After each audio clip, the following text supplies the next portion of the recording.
for us, specifically DenMat and the Lumineer is such a very unique product that's out there, and everything that goes along with that is part of the process. So the art, the lab support is fantastic.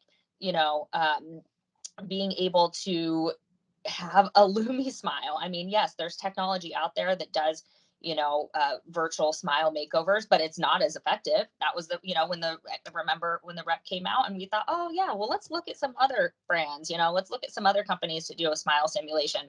It's just not the same. We love the fact that DenMat provides us that much support, and the marketing and everything else that goes with that. So yes, are we promoting a veneer or a lumineer or whatever?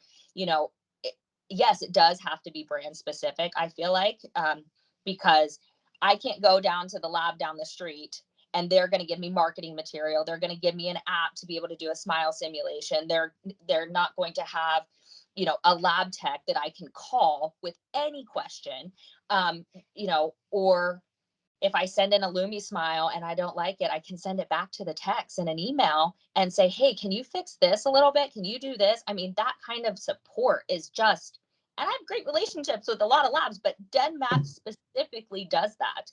And it's so much different. And so that for us is one of the huge reasons why, we didn't just go with, the lab down the street.